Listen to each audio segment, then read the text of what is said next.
은혜의 단비. 매주 수요일 이 시간에는 세계로 부천교회 담임으로 계시며 사단법인 한국문인협회 시인으로서 하나님의 복음을 전하고 계시는 최선 목사님께서 말씀 전해주십니다. 은혜의 시간 되시기 바랍니다.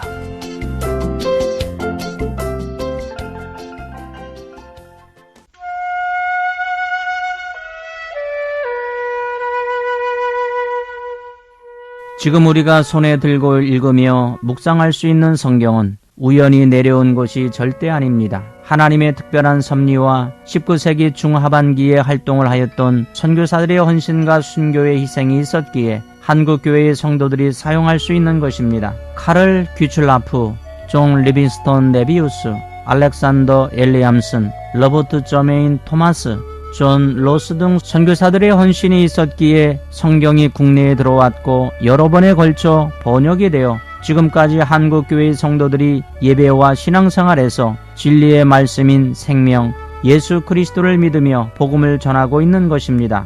초대 교부 터틀리아는 순교는 교회의 씨앗이다. 신학자 데이비드 보시는 선교는 재물이다 라고 하였습니다.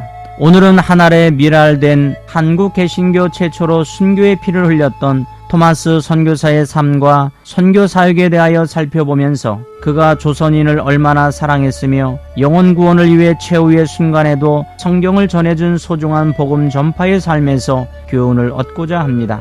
로버트 저메인 토마스는 1840년 9월 7일 영국 웨일즈 라드노드 라에다에서 해중교회의 사역자 로버트 토마스 목사의 아들로 태어났습니다. 그는 런던 대학교 뉴 대학에서 신학을 전공하고 1863년 5월에 졸업했습니다. 1863년 6월 4일 고향인 하노버 교회에서 목사 안수를 받은 토마스 목사는 청나라와 조선 선교의 뜻을 두고 런던 선교회 소속으로 중국 선교사로 파송을 받아 상해 지역으로 1863년 8월에 도착하여 부인과 함께 선교 사역을 시작하였습니다. 그러나 토마스 선교사는 조선 선교 사역에 깊은 관심을 가지게 됩니다. 몇 달간의 여행 끝에 상하이에 도착한 토마스 선교사와 부인 캐롤라인은 동료 선교사의 갑작스러운 사망에 대한 소식을 듣고 큰 충격을 받았습니다. 그 후 토마스 선교사의 아내가 바이러스 감염으로 유산하였고 결국 병으로 죽음을 맞이했습니다.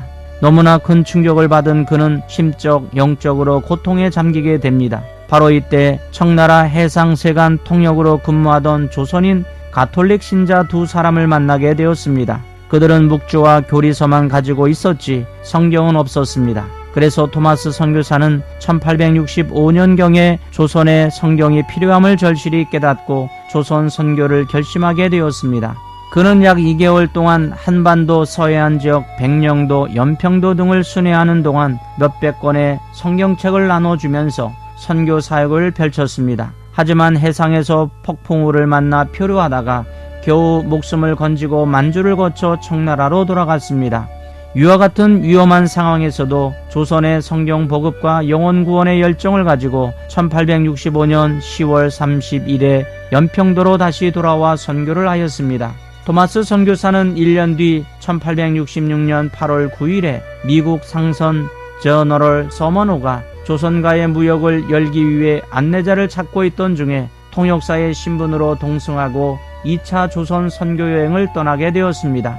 그 상선이 대동강을 타고 평양까지 가는 도중 조선 군대와 충돌로 인하여 무려 28일이라는 짧지 않는 시일이 걸렸습니다.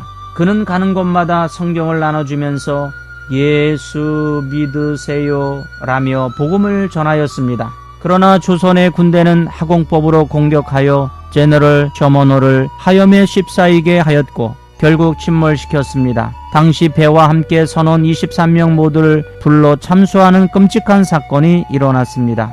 부인을 청나라에서 잃었음에도 선교의 열정을 안고 조선으로 향한 토마스 선교사는 예수를 외치면서 병졸 박춘권에게 성경을 던져주고 이 땅에 한 알의 미랄이 되었습니다. 그의 나이 27세였습니다. 박춘권은 내가 오늘 서양 사람 하나를 죽였는데 아무리 생각해도 이상한 점이 있습니다. 내가 그를 찌르려고 할 때 그는 두 손을 마주잡고 무슨 말을 한 후에 웃으면서 책 한 권을 내밀며 받으라고 권했습니다. 결국 그를 죽이기는 했지만 그 책을 받지 않을 수 없어서 가지고 왔다며 회고했습니다. 성경을 받은 그는 예수를 믿고 장로가 되어 교회를 세웠습니다.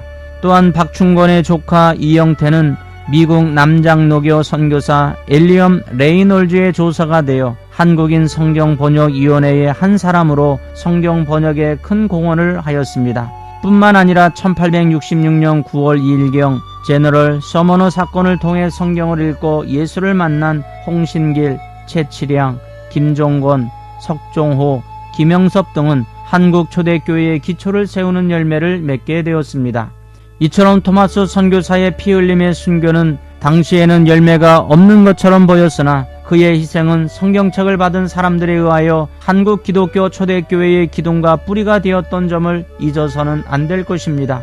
성육신하신 예수 그리스도와 같이 한국 선교를 향한 토마스 선교사의 순교는 제물이 되어 선교의 열매요 하나님의 축복을 받은 한국교회가 되었던 것입니다. 사랑하는 방송가족 여러분, 지구촌 각 나라에 전파하는 선교사들의 소중한 사역은 영혼 구원을 위한 하나의 미랄이 되어 복음의 터에 뿌려져서 썩어짐같이 그의 삶과 선교 사역은 한 민족을 살리는 놀라운 결과를 맺게 되었고 지금 우리에게 큰 축복이 된 사실에 하나님께 감사를 드립니다. 나의 사역이 현재는 가시적인 결과가 없다고 실망하거나 포기하지 맙시다.